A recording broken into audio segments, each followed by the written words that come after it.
अथ 63तमोऽध्यायः। अध्याय 63। श्रीशुक उवाच अपश्यतां चानिरुद्धं तद्बन्धूनां च भारत 4 वार्षिका मासा व्यतीयुरनुशोचताम्। अनिरुद्ध बाणासुराची कन्या उषा हिच्या अंतःपुरामध्ये जाऊन राहिला। पावसाळ्याचे 4 महिने निघून गेले, पण अनिरुद्धाचा शोध लागला नाही। घरातले सगळे लोक शोकाकुल झाले। एकदा नारदाकडून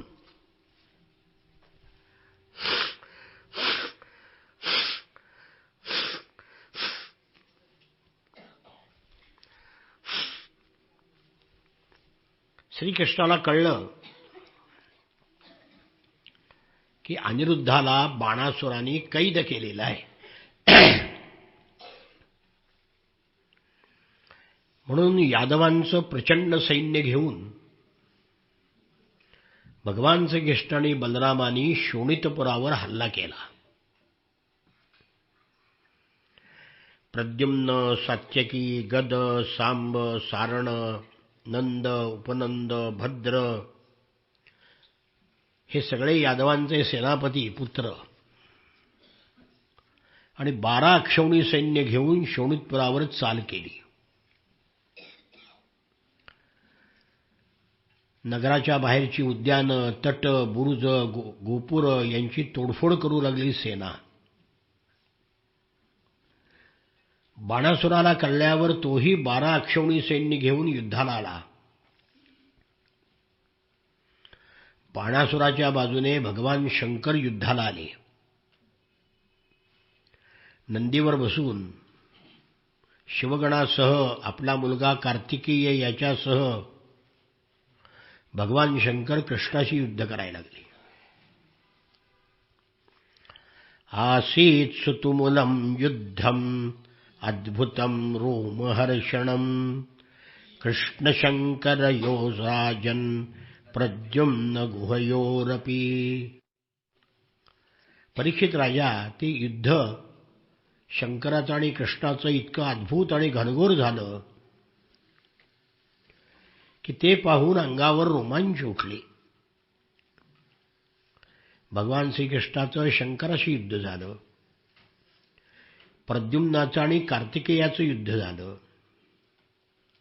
बलरामाशी कुंभांड लढू लागला, कुंभकर्णही युद्ध करू लागला, बाणासुराच्या पुत्राला सांब आणि बाणासुराला सात्यकी जाऊन भिडले।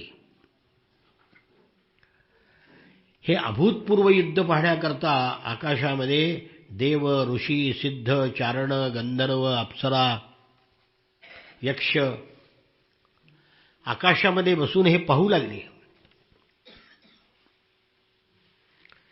श्रीकृष्णाने शांगधनुष्याचा टणत्कार केला आणि असंख्य बाण सोडून शंकराचे सेवक असलेले भूत, प्रेत, प्रमथ, गुह्यक, डाकिनी, यातुधान, वेताल, विनायक, प्रेतगण, मातृगण, पिशाच, कुष्मांड, ब्रह्मराक्षस ही सगळी शंकराची सेना पळवून लावली कृष्णाने। शंकराने सुद्धा कृष्णावर अनेक प्रकारची अस्त्र फेकली, पण भगवान श्रीकृष्ण विचलित झाले नाहीत। त्यांनी त्या अस्त्रावर विरोधी अस्त्रांना सोडून ते शांत केली। ब्रह्मास्त्राच्या शांतीसाठी ब्रह्मास्त्राचा वापर केला, वायव्यास्त्रासाठी पर्वतास्त्र उपयोग केला, अग्निअस्त्रासाठी पर्जन्यास्त्र, पाशुपतास्त्रासाठी नारायणास्त्राचा प्रयोग केला। मग भगवान श्रीकृष्णाने जिह्मणास्त्र सोडलं।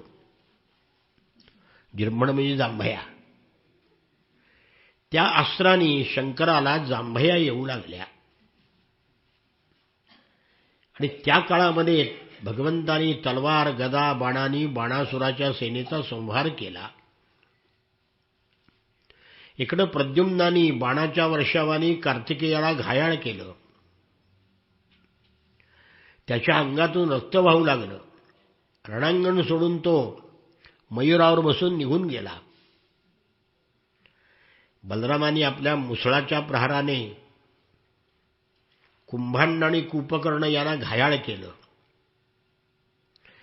हे दोघे प्रधान घायाळ होऊन रणभूमीवर कोसळले. तर सेनापतीच पडल्यामुळे सैन्य घाबरलं आणि इकडे तिकडे सैरावैरा पडू लागलं. बाणासुरांनी पाहिलं की आपली सेना इतस्ततः पळू लागलेली आहे. त्याला अतिशय क्रोध आला. त्याचं सात्यकीबरोबर युद्ध चाललं होतं. सात्यकीला त्यांनी सोडलं आणि कृष्णावर धावून गेला. त्याला 1000 हात होते. 500 हातांनी 500 धनुष्य घेतली आणि 500 हातांनी त्याच्या दोऱ्या खेचून प्रत्येकातून 2-2 बाण सोडले. भगवान श्रीकृष्णाने एकाच वेळी त्याची सगळी धनुष्य तोडून टाकली. त्याचे सारथी रथ घोडे यांनाही मारून टाकलं आणि विजय झाल्याचा शंख कृष्णाने वाजवला.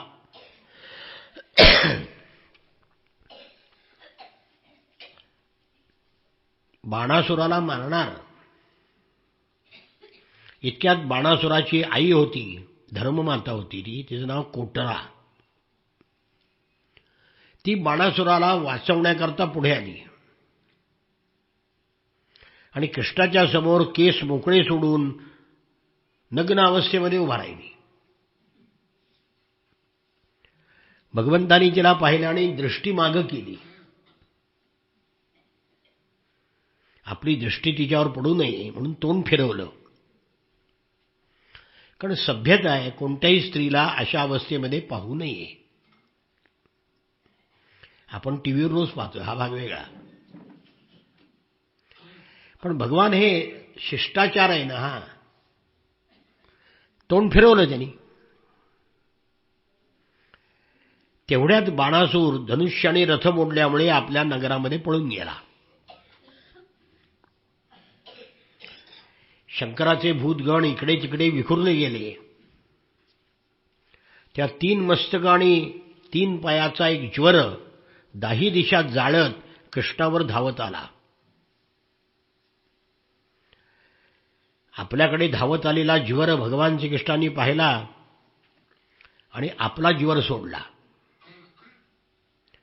कृष्णाने सोडलेला ज्वर हा वैष्णव ज्वर आणि बाणासुरांनी सोडलेला माहेश्वर ज्वर, हे दोन्ही एकमेकांमध्ये लढू लागले.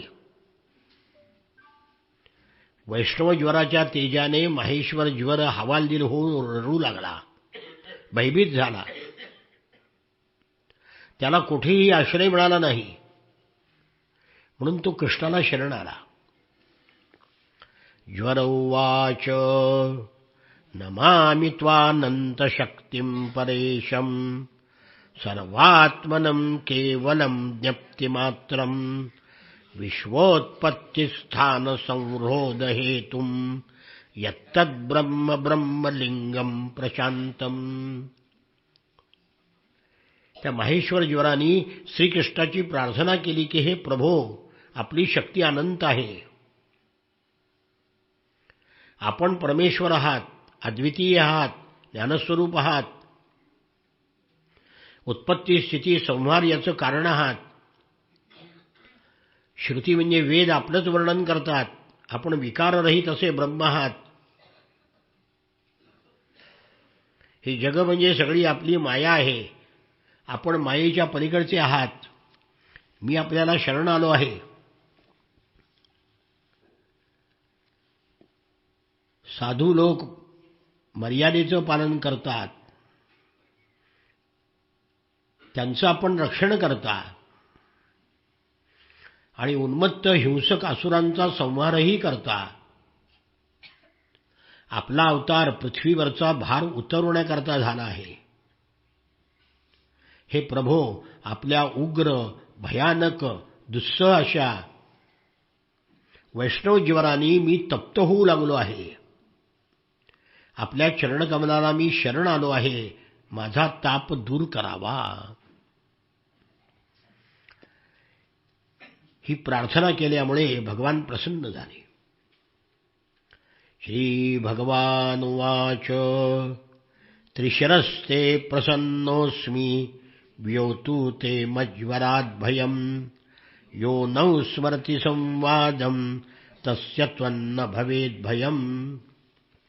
हे त्रिशिरा, त्याला 3 तोंड होती ना. मी तुझ्यावर प्रसन्न झालो आहे.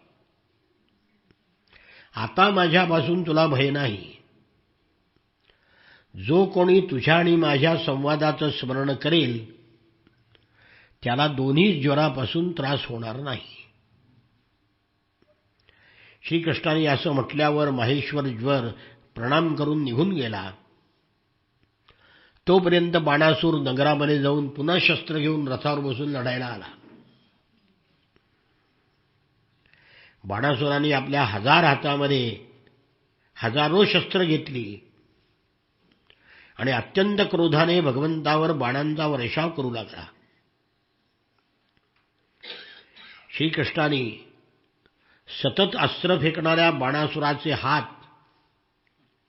सुदर्शन चक्राने झाडाच्या फांद्या तोडाव्यात तसे तोडून टाकले. भगवान शंकराला दया आली. बाणासूर त्यांचा भक्त न म्हणून भगवान शंकर भगवंताकडे आले आणि म्हणाले, देवा, हा माझा भक्त आहे, सोडून द्या. त्वं हि ब्रह्म परम ज्योतिर् गूढं ब्रह्मणि त्वान्वये यं पश्यन्त्यमलात्मान आकाशमिव केवलम्. हे प्रभो,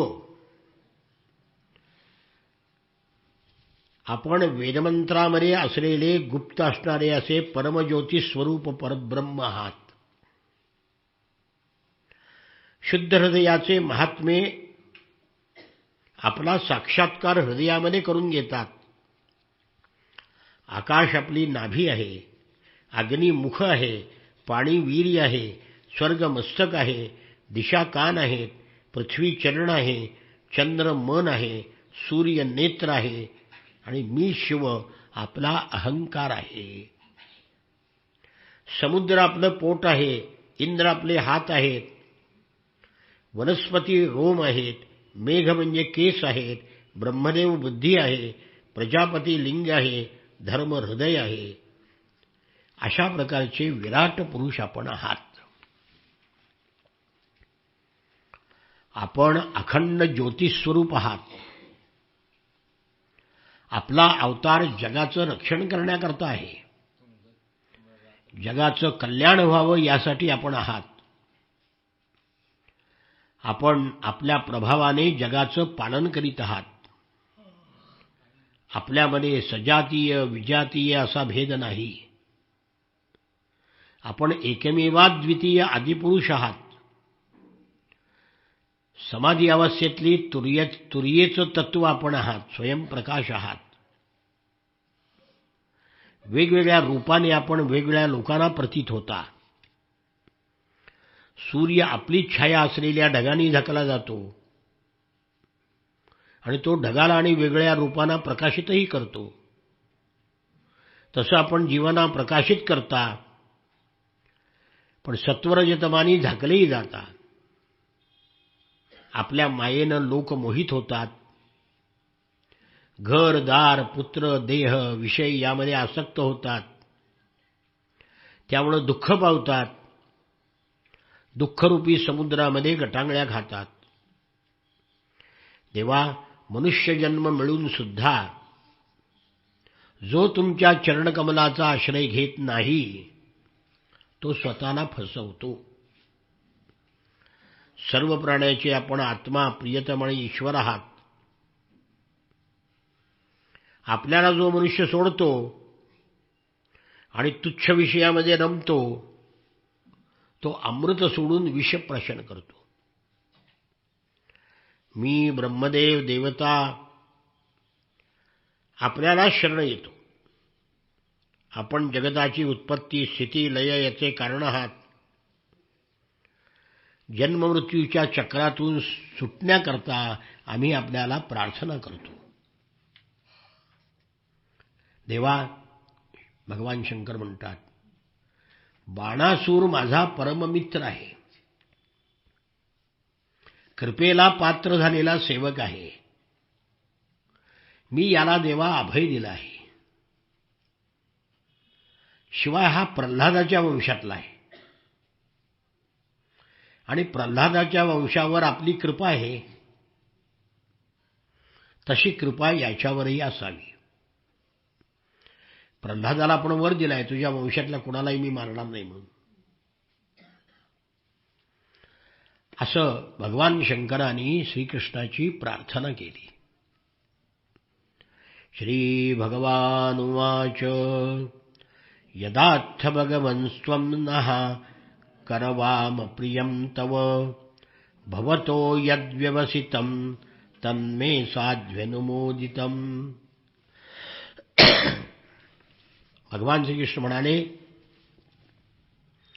आपल्याला जे प्रिय आहे ते मी करीन. याच्यासाठी आपण जे पूर्वी ठरवलं होतं त्याला अनुसरून याचे हात तोडले आहेत. 4 हात शिल्लक आहेत. बाणासूर बलिराजाचा पुत्र आहे, म्हणून याचा मी वध करू शकत नाही. कारण प्रल्हादाला मी वर दिला आहे, तुझ्या वंशातील कोणाचाही मी वध करणार नाही. याचा गर्व नाहीसा करण्याकरता बाकीचे हात तोडले मी. तसं याची सेना पृथ्वीला भारभूत झाली होती म्हणून तिचा संहार केला. याचे 4 हात अजून शिल्लक आहेत. ते अजर आणि अमर होतील. अजर म्हणजे ज्याला म्हातारपण येणार नाही आणि अमर म्हणजे ज्याला मृत्यू येणार नाही. शिवाय याला कोणापासूनही भीती असणार नाही. भगवान शंकरा आपल्या सगळ्या भक्तामध्ये हा प्रमुख असेल. अशा प्रकारे कृष्णाकडून त्याला अभय मिळालं. बाणासुराने त्यांच्याजवळ येऊन जमिनीवर डोकं टेकून नमस्कार केला आणि आपली कन्या उषा हिच्यासह अनिरुद्धाला रथात बसवून भगवंताकडे घेऊन आला. श्रीकृष्णाने महादेवाच्या संमतीनं वस्त्रालंकारे भूषित अशी उषा आणि अनिरुद्ध यांना पुढं करून 1 अक्षौणी सेनेसह द्वारकेकडे प्रस्थान केलं. अनिरुद्ध आणि उषा येत आहेत भगवंतासह हे कळल्यावर द्वारका ध्वजतोरणाने सजवली गेली होती. सडका चौक इथे चंदन मिश्रित पाण्याचा सडा टाकला होता. नागरिक बंधू बांधव ब्राह्मण सगळे सामोरे आले. शंख तूर्य घोष नगारे ढोल यांचा तुंबळ आवाज होऊ लागला. असं प्रचंड स्वागत या दोघांचं झालं आणि त्यांच्याबरोबर भगवान श्रीकृष्णांनी द्वारका नगरीमध्ये प्रवेश केला. एवं कृष्ण विजयम शंकरेण च संयुगम संस्मरेत प्रातरुत्थाय न तस्य स्यात् पराजयः. शंकराबरोबर कृष्णाचं झालेलं हे युद्ध, त्यांचा विजय, या कथेचं प्रातःकाळी उठल्यावर जो स्मरण करतो त्याचा पराजय होत नाही. यानंतरच्या अध्यायामध्ये नृगराजाची कथा आहे. श्री शुक उवाच एकदोपवनं राजन् जग्मुर्यदुकुमारकाः विहर्तुं सांब प्रद्युम्न चारुभानुगदादयः. शुकाचार्य म्हणतात, परीक्षित राजा,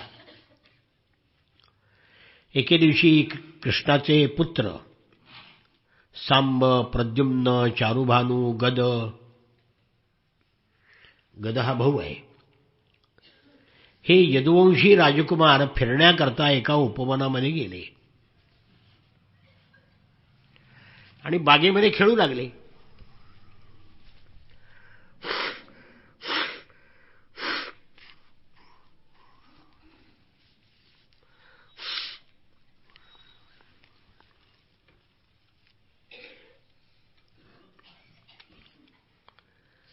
पुष्कळ वेळ खेळल्यामुळं त्यांना तहान लागली. इकडे तिकडे कुठे पाणी आहे का शोध घेऊ लागले आणि एका विहिरीपाशी आली. त्या विहिरीमध्ये पाणी नव्हतं, पण एक विचित्र प्राणी होता. कृकलासं गिरिनिभं वीक्ष्य विस्मितमानसाः तस्य चोद्धरणे यत्नं चक्रुस्ते कृपयान्विताः. खोल विहिरीमध्ये डोंगरा एवढा एक सरडा पडला होता.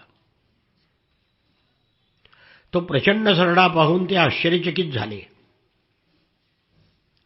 त्यांना दया आली आणि सरड्याला बाहेर काढण्याचा प्रयत्न करू लागले. कातडी दोराने बांधून त्याला बाहेर काढू शकले नाहीत, कारण तो फार मोठा होता. सगळे प्रयत्न व्यर्थ गेले, त्याला काही वर काढता आलं नाही. मग काही जणांनी कृष्णाला जाऊन ही गोष्ट सांगितली. भगवान श्रीकृष्ण त्या विहिरीपाशी आले. त्या सरड्याला पाहून त्यांनी डाव्या हाताने सहज त्याला वर काढला. भगवान श्रीकृष्णाच्या करकमलाचा स्पर्श झाल्याबरोबर सरड्याचं रूप अदृश्य झालं आणि एका स्वर्गीय रूप देवतेच्या रूपामध्ये तो प्रगट झाला. शरीराचा रंग तापलेल्या सोन्याप्रमाणे चमकू लागला. शरीरावर अद्भुत वस्त्र होती, अलंकार होते, फुलाचे हार होते. अत्यंत दिव्य असा पुरुष त्यातून प्रगट झाला. या दिव्य पुरुषाला सरड्याची योनी का प्राप्त झाली हे कृष्णाला माहित होतं. तरी सामान्य लोकाला, यादवांना हे कळावं म्हणून भगवंतांनी त्याला विचारलं, हे महाभागा, कस्त्वं महाभागवरेण्य रूपो देवोत्तमं त्वां गणयामि नूनम. हे महाभाग्यवान पुरुषा, तू रूपवान आहेस. कोण आहेस तू? तू कोणीतरी श्रेष्ठ देव असला पाहिजेस. हे कल्याणमूर्ते, कोणत्या कर्मामुळे तू सरड्याच्या योनीमध्ये गेलास? तुझी अशी दशा होणं योग्य नव्हतं. आम्ही तुझा वृत्तांत जाणू इच्छितो. तो आम्हाला सांगणं तुला योग्य वाटत असेल तर सांग. श्री शुक उवाच. शुकाचार्य म्हणाले, कृष्णाने राजाला जेव्हा असं विचारलं तेव्हा त्यांनी सूर्याप्रमाणे तेजस्वी मुकुट आपला कृष्णाच्या चरणावर टेकवला आणि भगवंताला नमस्कार केला. त्याचं नाव होतं नृग. तो भगवंताला आपली कहाणी सांगू लागला. नृग उवाच. नृगो नाम नरेंद्रोऽहम् इक्ष्वाकुतनयः प्रभो दानिष्वाख्यायमानेषु यदि ते कर्णमस्पृशम्. प्रभो, हात जोडून तो म्हणाला, मी इक्ष्वाकूचा पुत्र नृग आहे.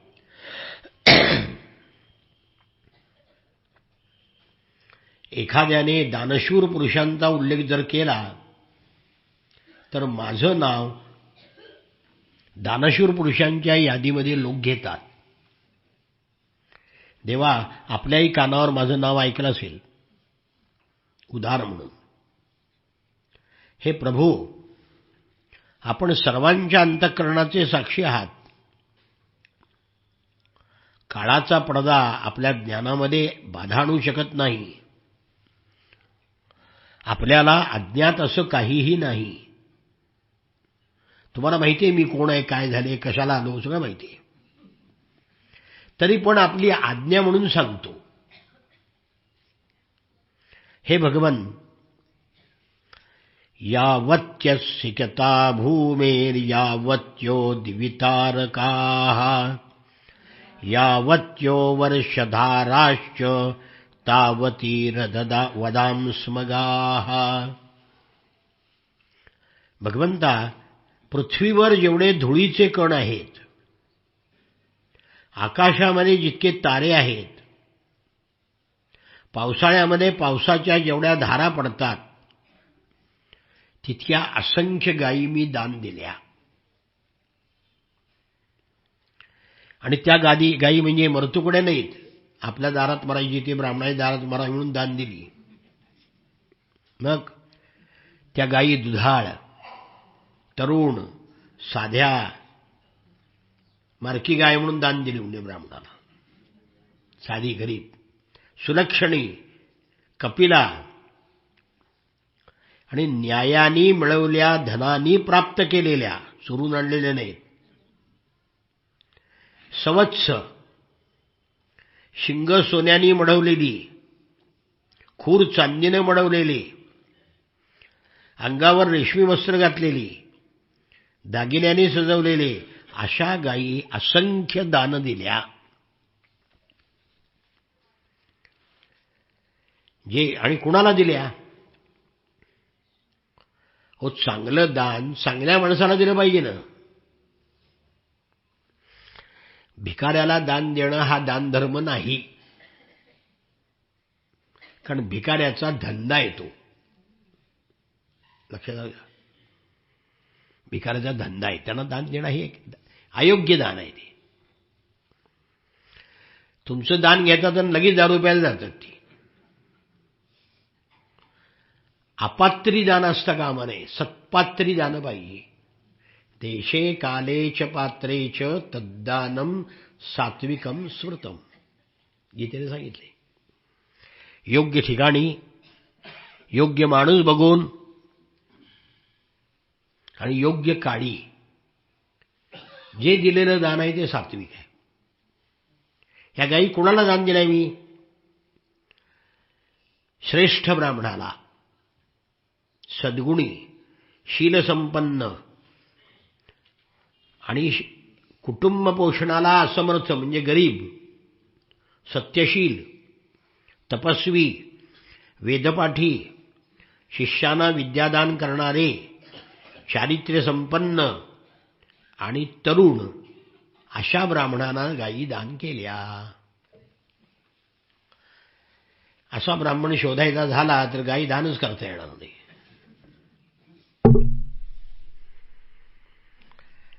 अशा प्रकारे मी पुष्कळ गायी, जमीन, सोनं, घरं, घोडे, हत्ती, दासी, तळांचे पर्वत, चांदी, अंधरुणं, वस्त्रे, रत्ने, ग्रहसामग्री, रथ, अनेक गोष्टींचं दान केलं. म्हणलं गणती नाही. पुष्कळ यज्ञ केले, विहिरी बांधल्या, तलाव बांधले. आणि एके दिवशी एक प्रसंग घडला दुर्दैवाने. कस्यचिद्विजमुख्यस्य भ्रष्टा गौर्मम गोधने संपृक्ता विदुषा सा च मया दत्ता द्विजातये. एका तपस्वी ब्राह्मणाची चुकलेली गाय माझ्या गायीमध्ये येऊन मिसळली. मला त्याची कल्पनाच नाही, ही गाय दुसऱ्याची आहे. आता हजारो गायी, त्यात गाय कुठली कळायला? मला त्याची कल्पना नसल्यामुळे नकळत ती गाय मी दुसऱ्या ब्राह्मणाला दान दिली. तो ब्राह्मण ती गाय घेऊन चालला होता. रस्त्यात गायीचा मूळ मालक भेटला. तो त्या ब्राह्मणाला म्हणाला, ही गाय माझी आहे. दान घेणारा ब्राह्मण म्हणाला, ही माझी आहे, कारण मला नृगराजाने आत्ताच दान दिली आहे, मी काही चोरून आणलेली नाही. दोघे ब्राह्मण आपसापसामध्ये भांडण करायला लागले. माझंच म्हणणं खरं, माझंच म्हणणं खरं म्हणून भांडत भांडत नृगराजा म्हणाला, ते माझ्याकडे आले. एक जण म्हणाला, ही गाय आपण मला दिली आहे. पण मूळ मालक म्हणाला, ते असेल, पण मूळ गाय माझी आहे, तू माझ्या गायीची चोरी केली आहेस. नृगराजा म्हणाला, मी धर्मसंकटामध्ये सापडलो. हात जोडले, नम्रतेनं म्हणालो, या गायीवरचा जो हक्क सोडून देईल त्याला मी 1,00,000 गायी देतो, पण भांडण करू नका. ही गाय मला परत द्या. मी आपला सेवक आहे. नकळत माझ्या हातून हा अपराध घडला आहे, म्हणजे एकाची गाय मी दुसऱ्याला दिली. माझ्यावर कृपा करा. मला नरकामध्ये पडण्याच्या संकटातून वाचवा. मूळ मालक म्हणाला, राजा, या गायीच्या बदल्यामध्ये मी 1,00,000 गायी जर घेतल्या तर गायी विकली असं होईल. गाय गो विक्रयाचं पाप लागल. 1,00,000 गायीला तुला एक गाय विकली मी, गो विक्रय करणार नाही मी. 1,00,000च काय, 10,00,000 गायी जरी दिल्या तरी मला नको आहेत. म्हणून त्यांनी आपली गाय घेतली, निघून गेला. दुसऱ्या ब्राह्मणाला म्हणाला, तू काळजी करू, तुला 1,00,000 गायी देतो. म्हणा, मलाही गरज नाही त्याची. दोघेही निघून गेले. देवाधिदेवा जगदीश्वरा, काय करावं आता? भगवंता, आयुष्य संपल्यावर यमदूतांनी मला यमपुरीला नेलं. एवढंच पाप घडलं, बाकी ना आयुष्यात फक्त एवढं पाप घडलं. यमराज म्हणाला, पूर्वं त्वम शुभं भुंक्ते उताहो नृपते शुभं नान्तं दानस्य धर्मस्य पश्ये लोकस्य भास्वतः. यमराज म्हणाला, नृगराजा, तू पुष्कळ पुण्य केलेला आहेस, दान धर्म केलेला आहेस खूप, तुला तेजस्वी लोक प्राप्त होणार आहे, याला तोड नाही. पण तुझ्या हातून एक पाप घडलेलं आहे, त्या गायीचं. मग तू पुण्यवान असल्यामुळं तुला आम्ही एक पर्याय देतो. पापाचं फळ आधी भोगणार का पुण्याचं फळ आधी भोगणार, सांग. तो आमच्यासारखा असता तर म्हणला असता की पापाचं फळ पुण्याच्या फळातून वजा करून टाक.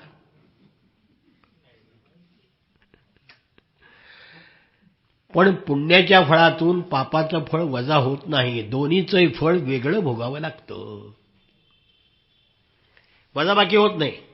मी इतकं पाप केले, मग इतकं पुण्य केले, संपलं की? संपत नाही. ती काय कर्ज आहे काय? तू पुण्यवान आहेस म्हणून तुला विचारलं कोणतं फळ भोगणार आधी, बाकीच्याला आम्ही विचारत नाही, तुला विचारलं. तेव्हा मी यमराजाला सांगितलं. नृगराजा म्हणाला की देवा, मी अगोदर पापाचं फळ भोगू इच्छितो. त्या क्षणी यमराज म्हणाला, जा,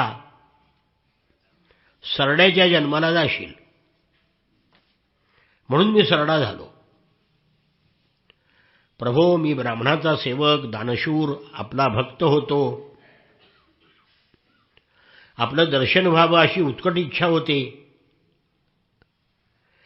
आपल्या कृपेनं मला पूर्वजन्माची आठवण अजून नाहीशी झालेली नाही.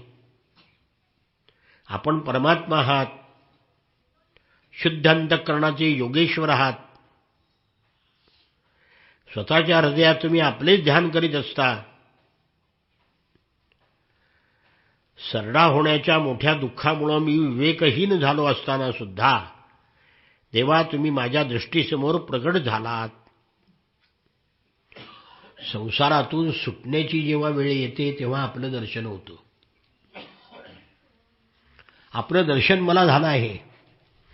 देवदेव जगन्नाथ गोविंद पुरुषोत्तम नारायण ऋषिकेश पुण्यश्लोकाच्युताव्यय.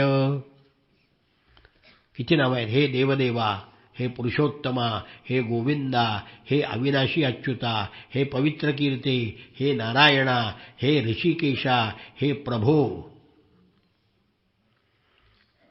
परमेश्वराच्या नावाला आपल्याकडे काही तोटा नाही. भाषा संपन्न आहे आपली. सगळ्या देवांची सहस्र नाव आहेत आपल्याकडे. संस्कृत भाषा सगळ्यात श्रीमंत भाषा आहे जगातली. एवढे शब्द इंग्रजीच्या 100 पट शब्द संस्कृतमध्ये आहेत. इतकी इंग्रजी भाषा दरिद्री आहे. संस्कृतमध्ये काही शब्द तयार करता येतात पुन्हा. हे ऋषिकेशा प्रभो मी आता देवलोकी चाललो आहे, मला अनुमती द्यावी. आपण मला शापयोनीतून मुक्त केलं. देवा मी वर मागतो. मी कोठेही असलो तरी माझं चित्त आपल्या चरणकमलावर स्थिर असावं. सर्व विश्वरूप आनंदशक्ती ब्रह्मस्वरूप आपल्याला मी नमस्कार करतो. हे वासुदेवा श्रीकृष्णा योगेश्वरा मी आपल्याला प्रणाम करीत आहे. असं म्हणून नृगराजांनी भगवंताला प्रणाम केला, प्रदक्षिणा घातली, सोन्याचा मुकुट चरणावर ठेवला, आज्ञा घेतली आणि सर्वजण पाहत असताना निघून गेला. त्याला नेण्याकरता श्रेष्ठ विमान आलं होतं. त्या विमानामध्ये बसून निघून गेला. मग भगवान श्रीकृष्ण तिथे जमलेल्या सगळ्या क्षत्रियांना उपदेशून म्हणाले, कृष्ण परिजनम प्राह भगवान देवकी सुतः ब्रह्मण्य देवो धर्मात्मा राजन्यान अनुशिक्षयन. यादवांना आणि राजांना, क्षत्रियांना विशेषतः उपदेश करण्याकरता भगवान म्हणाले, यादवानो क्षत्रियानो लक्षात ठेवा, जे लोक अग्नीसारखे तेजस्वी असतात ते ब्राह्मणाचं अल्पसुद्धा धन हिरावून घेऊन पचवू शकत नाहीत. तर मग स्वतःला लोकांचे स्वामी समजणारे राजे कसे पचवू शकतील? मी हलाहल विषाला विष मानित नाही, कारण त्याच्यावर उपाय आहे. पण ब्राह्मणाचं धन महान विष आहे, ते पचवण्याचा पृथ्वीवर उपाय नाही. विष केवळ खाणाराचा प्राण घेते. आग पाण्याने विझवली जाऊ शकते, पण ब्राह्मणाच्या धनरूप अग्नीपासून जी आग उत्पन्न होते ती सर्व कुळाला मुळापासून जाळून टाकते. ब्राह्मणाच्या संमतीशिवाय त्याचं धन उपभोगलं तर ते 3 पिढ्यांना नष्ट करतं. ब्राह्मणाच्या धनाचा बळजबरीने जो उपभोग घेतो त्याच्या पूर्वीच्या 10 पिढ्या आणि भविष्यातल्या 10 पिढ्या नष्ट होतात. जे मूर्ख राजे आपल्या राजलक्ष्मीमुळे आंधळे बनून ब्राह्मणाचं धन हिरावून घेऊ इच्छितात ते नरकात जाण्याची इच्छा करतात. ते स्वतःला अधःपाताच्या किती खोल खड्ड्यात ढकलून देतात हे कळत नाही. उदार हृदय, कुटुंबवत्सल, ब्राह्मणांच्या उदरनिर्वाहाचं साधन जर हिरावून घेतलं तर त्याच्या रडण्याने, त्याच्या अश्रूच्या थेंबांनी जमिनीवर जितके धुलीकण भिजतात तितकी वर्ष ब्राह्मणाचं धन हिरावून घेणारा राजा किंवा त्याचे वंशज कुंभीपाक नरकामध्ये दुःख भोगतात.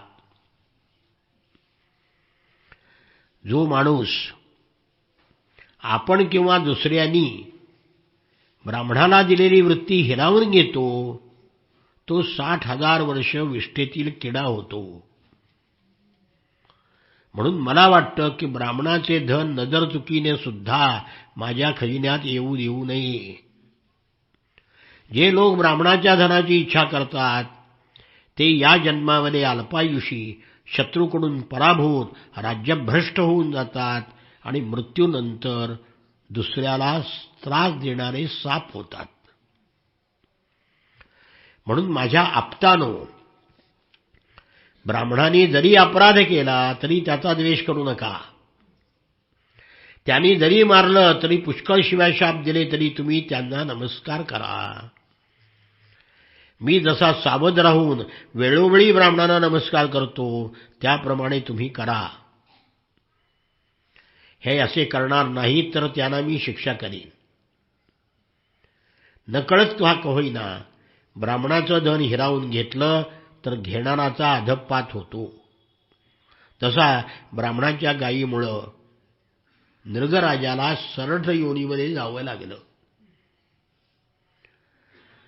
अशा प्रकारे सर्व यादवांना, क्षत्रियांना श्रीकृष्णाने उपदेश केला. पण हा त्यांनी न ऐकल्यामुळे पुढे यादवांचा नाश झाला.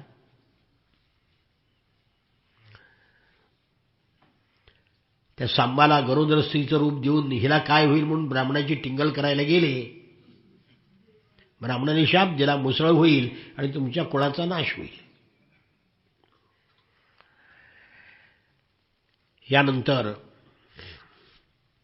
भगवान बलराम गोकुळाकडे गेले. आठवण झाली गोकुळाची. भगवान श्रीकृष्ण काय पुन्हा गोकुळात गेल्याचा उल्लेख नाही कुठं. पण बलराम दादा गेले. ह्री शुक उवाच बलभद्र कुरुश्रेष्ठ भगवान रथमास्थितः सुहृद्दिदृक्षुरुत्कण्ठः प्रययौ नंदगोकुलम. शुकाचार्य म्हणतात, परीक्षित राजा, बलराम दादाला गोकुळातल्या लोकांना भेटायची इच्छा झाली, उत्कंठा लागली.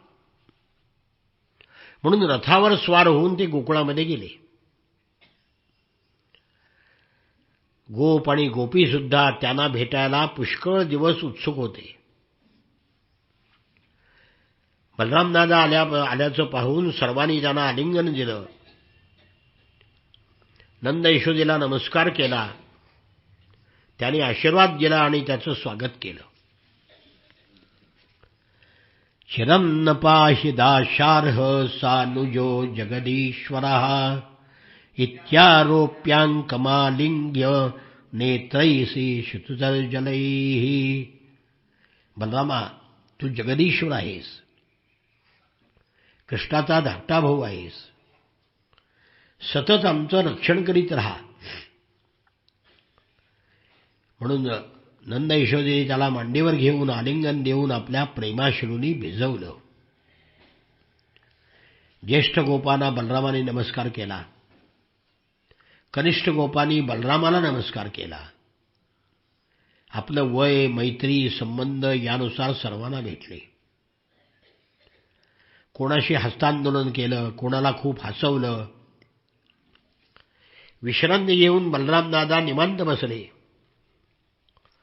सगळे गोपाळ त्यांच्याकडे आले. त्यांनी श्रीकृष्णासाठी सर्व विषयांचा त्याग केला होता. कोणी?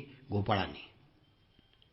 बलरामाने जेव्हा त्याच्या संबंधी आणि घरच्या संबंधी विचारपूस केली तेव्हा त्यांना अतिशय आनंद झाला. प्रेमाने कंठ दाटून आला. ते बलरामाला म्हणाले, बलरामा, आमचे सगळे बांधव खुशाल आहेत ना? आता तुम्ही बायका मुलासमोर राहत असता. दादा, अरे आमची आठवण कधी येते का रे? पापी कंसाला आपण मारलं, आप्तेष्टांना मोठ्या संकटातून सोडवलं, हे चांगलं झालं. आणखी पुष्कळ शत्रू आपण मारलेत, जिंकलेत. आता सुरक्षित ठिकाणी द्वारकेला जाऊन राहत होता, हेही उत्तम झालं. बलरामाच्या दर्शनाने खुश झालेल्या गोपींनी विचारलं, बलरामा, शहरी स्त्रियांचे प्राणवल्लभ कृष्ण खुशाल आहेत ना? म्हणजे विचारताना सुद्धा आपल्या बांधवांची, मातापित्याची त्याला कधी आठवण येते का कृष्णाला? आपल्या आईला भेटण्याकरता एकदा तरी येणार आहे का? अरे पराक्रमी श्रीकृष्णाला आम्ही केलेल्या सेवेची आठवण तरी होते का? खरंच आपल्या माणसांना सोडणं किती कठीण असतं. तरी सुद्धा आम्ही कृष्णासाठी आमचे आई वडील, भाऊ, पतिपुत्र, बहिणी यांना सोडून दिलं. पण बलराम दादा प्रभो, त्यांनी मात्र आम्हाला सहज सोडून दिलं. आमच्या प्रेमाचं बंधन तोडून गेला निघून. त्याच्या गोड गोड बोलण्यावर आम्ही भाबड्या स्त्रियांनी विश्वास कसा ठेवावा? आम्हाला फसवलं, एका क्षणात निघून गेला. एक गोपी म्हणाली, दादा, आम्ही तर अडाणी, आमचं जाऊ द्या. परंतु शहरातील चतुर स्त्रिया, चंचल आणि कृतघ्न, श्रीकृष्णाच्या बोलायला ते फसतील का? आम्ही फसलो, शहरातल्या स्त्रिया नाही फसायच्या. त्यावर दुसरी म्हणाली, अगं का नाही फसणार? ते गोड गोड बोलण्यामध्ये मोठे पटाईत आहेत. शिवाय त्यांचं सुंदर स्मितहास्ययुक्त पाहणं, यामुळे शहरातल्या स्त्रिया सुद्धा स्वतःला विसरून त्याच्याकरता व्याकुळ होत असतील आणि त्याच्या बोलण्यावर विश्वास ठेवत असतील. तिसरी गोपी म्हणाली, गोपीनो, त्याच्याबद्दल कशाला बोलता? दुसरा एखादा विषय काढा ना. जर त्या निर्दयी माणसाचा वेळ आमच्याखेरीज जात असेल तर आमचा सुद्धा वेळ त्याच्याखेरीज का जाऊ नये? गोपी आता भगवान श्रीकृष्णाचं हसत बोलणं, सुंदर पाहणं, चालणं, प्रेमाने आलिंगन देणं या गोष्टी आठवून रडू लागल्या. बलरामदादांनी निरनिराळ्या प्रकारे त्यांची समजूत घातली. श्रीकृष्णाचा हृदयस्पर्शी संदेश सांगितला आणि त्यांचं सांत्वन केलं. रात्रीच्या वेळी गोपींच्या बरोबर राहून त्यांचं प्रेम वृद्धिंगत केलं. चैत्र आणि वैशाख असे 2 महिने त्यांनी तिथेच घालवले. पूर्ण चंद्र उगवला होता. यमुनेचं वाळवंट शुभ्र झालं होतं आणि बलरामदादांनी तिथे क्रीडा केली. वरुण देवाने आपली कन्या वारुणी तिला तिथे पाठवलं. एका झाडाच्या खोड्यातून वाहत ती वारुणी म्हणजे दारू बाहेर पडली. सगळीकडे सुगंधाने वन सुगंधित झालं. बलरामदादा गोपीसह तिथे क्रीडा करू लागले आणि ती वारुणी त्यांनी प्राशन केली. सगळ्या गोपी बलरामाच्या चरित्राचं गायन करीत होत्या, धुंद झाल्या होत्या, आनंदाने डोळे मादक झाले होते. बलरामदादा गळ्यामध्ये फुलांचा हार, वैजयंतीमाला होती. एका कानात कुंडल झळकत होतं. मुखकमलावर स्मित होतं. घामाचे बिंदू दवबिंदूसारखे चमकत होते. बलरामाने यमुना नदीला क्रीडा करण्याकरता बोलावलं, पण ते वारुणीच्या नशेमध्ये आहेत म्हणून यमुना नदी आली नाही. नदीनं आपलं म्हणणं मानलं नाही म्हणून बलरामदादांनी क्रोधाने नांगराच्या टोकाने त्याला खेचून आणलं. पापिणी, मी बोलावून सुद्धा तू माझा अपमान करतेस, तुझे मी शेकडो तुकडे करीन. ह्या बलरामदादाला यमुना नदीनं लोटांगण घातलं आणि प्रार्थना केली, राम राम महाबाहो न जाने तव विक्रमम् यस्यैकांशेन विधृता जगती जगतपते. हे रामा महाबाहो जगतपते, ज्याचा अंश असलेला शेष सर्व जग धारण करतो, त्या आपला पराक्रम आमच्या लक्षात आला नाही. मी आपल्याला शरण आले आहे. यमुना नदी म्हणते, माझ्याकडून अपराध घडला आहे. मग बलरामाने त्याला सोडून दिलं आणि गोपींच्या बरोबर जलक्रीडा केली. यथेच्छ विहार करून यमुना नदीच्या बाहेर आले. त्या लक्ष्मीने त्यांना निळी वस्त्र आणि अलंकार दिले. बलरामदादांनी ती वस्त्र परिधान केली आणि सोन्याचा हार गळ्यात घातला, अंगाला चंदन लावलं आणि ऐरावतासारखे शोभू लागले. परीक्षित राजा, अजून सुद्धा बलरामाने ओढून आणलेल्या मार्गानेच यमुना नदी वाहते. जणू ती बलरामाच्या यशाचं गायन करीत आहे. ब्रजवासी गोपींच्या माधुर्याने बलरामाचं चित्त मुग्ध झालं होतं. 2 महिने बलरामदादा तिथे राहिले आणि मग परत आले. बलरामदादा गोकुळामध्ये गेले तेव्हा पौंड्रक आणि काशीराजा यांनी द्वारकेवर हल्ला केला आणि त्याचं युद्ध झालं. तो कथाभाग आपण उद्या सांगू.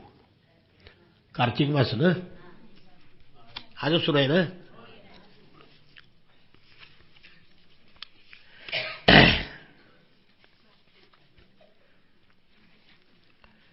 मनुष्यातील श्रेष्ठ नराला आणि देवतामधील श्रेष्ठ नारायणाला नमस्कार करून देवी सरस्वती आणि व्यास महर्षींना प्रणाम करून कार्तिक मास महात्म्याला आपण सुरुवात करीत आहोत. नैमिषारण्यामध्ये एका पवित्र तीर्थस्थानी शौनकादिक ऋषी आणि सूत हे एकत्र बसले होते. त्या सूत म्हणाले, ऋषीनो, आता मी तुम्हा सर्वांना कार्तिक महात्म्याची पवित्र कथा सांगतो. ती ऐकल्यावर मनुष्याच्या सर्व पापांची आपोआपच होळी होते. सर्व पातकातून तो मुक्त होतो आणि शेवटी मरणानंतर त्याला वैकुंठामध्ये स्थान मिळतं. एकदा सत्यभामा आणि श्रीकृष्ण एकांतामध्ये बसले होते. तेव्हा सत्यभामा अतिशय आनंदी होती.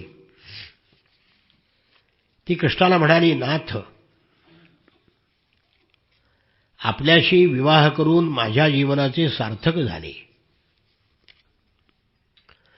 माझे मातापिता धन्य झाले. त्यांच्या पोटी जन्म घेतल्यामुळे मी त्रैलोक्य सुंदरी बनले. आपल्या सर्व राण्यामध्ये मी आपल्याला सर्वात जास्त आवडते. आपणही मला प्रिय आहात.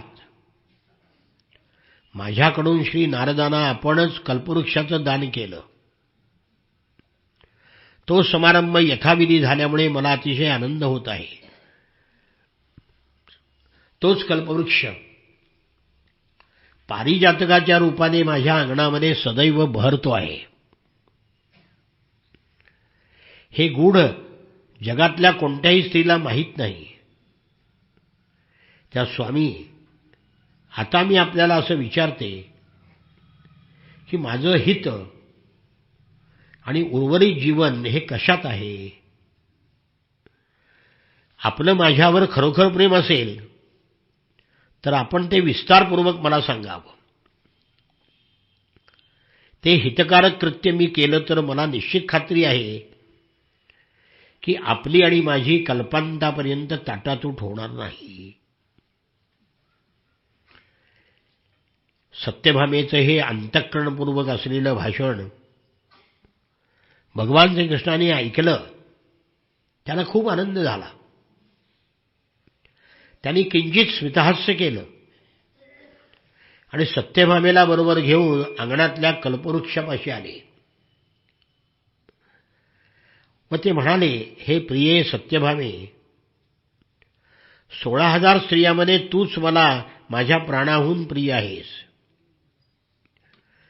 तुझ्यासाठी मी साऱ्या देवांचा, प्रत्यक्ष देवांचा राजा इंद्र याच्याशी सुद्धा युद्ध केलं, हे तुला ज्ञात आहे. सूत म्हणाले, कृष्ण आणि सत्यभामा यांचा संवाद काय झाला हे मी तुम्हाला सांगितलं, पण ती अद्भुत घटना काय घडली हे आता सांगतो, ऐका. एकदा कृष्ण भगवान गरुडावर आरूढ होऊन सत्यभामेला घेऊन इंद्रलोकी गेले होते. त्यांनी तिथे स्वर्गाच्या बागेमध्ये कल्पवृक्ष पाहिला, पारिजातक. सत्यभामा म्हणाली, मला हा वृक्ष पाहिजे म्हणून इंद्राला मागितला, पण इंद्राने तो दिला नाही. उलट श्रीकृष्णाशी युद्ध मांडलं. कृष्णाने इंद्राशी युद्ध केलं. त्यामध्ये गरुड जखमी झाला. गरुडाच्या चोचीमुळे काही गायीचे कान तिथे तुटले गेले, त्यांचं रक्त सांडलं.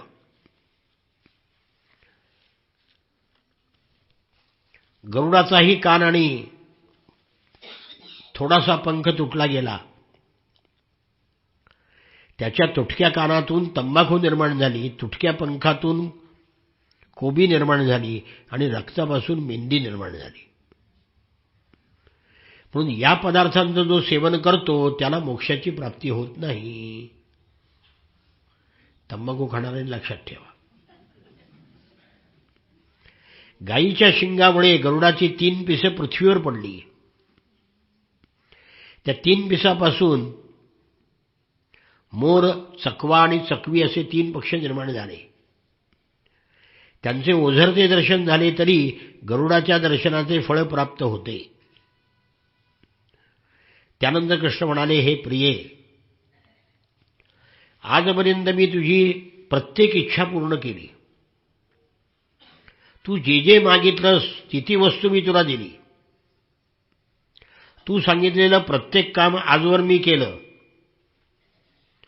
तू मला तुझ्या हितासाठी जो आश्चर्यकारक प्रश्न विचारला आहेस त्याचं उत्तर मी तुला अवश्य देईन. तुझ्या शंकेचं निरसन करीन. तुला जे काही मला विचारायचं आहे ते सविस्तरपणे आणि मोकळेपणाने सांग. श्रीकृष्णाचं बोलणं ऐकल्यानंतर सत्यभामेला आनंद झाला. ती म्हणाली, हे प्रभू सांगा, मी पूर्वजन्मी कोण होते? माझा स्वभाव त्या जन्मामध्ये कसा होता? मागील जन्मामध्ये माझे मातापिता कोण होते? मी कोणकोणती व्रत केली, कोणती केली नाहीत? कशा कशाचे दान केले नाही, कोणते तप केले की ज्याच्यामुळे मनुष्यरूपामध्ये पृथ्वीवर आता जन्म घ्यावा लागला आणि तुमची प्राप्ती झाली? मी असे कोणते पुण्यकर्म केले की ज्याच्यामुळे आपल्यासारखा परमेश्वरी अवतार मला पती म्हणून लाभला? आपली मी अर्धांगिनी झाली. आपल्याबरोबर गरुडावर बसून मी इंद्रलोकी सुद्धा संचार करते. असा प्रश्न विचारल्यावर भगवान श्रीकृष्णाने सत्यभामेला तिच्या पूर्वजन्माची कथा सांगितली.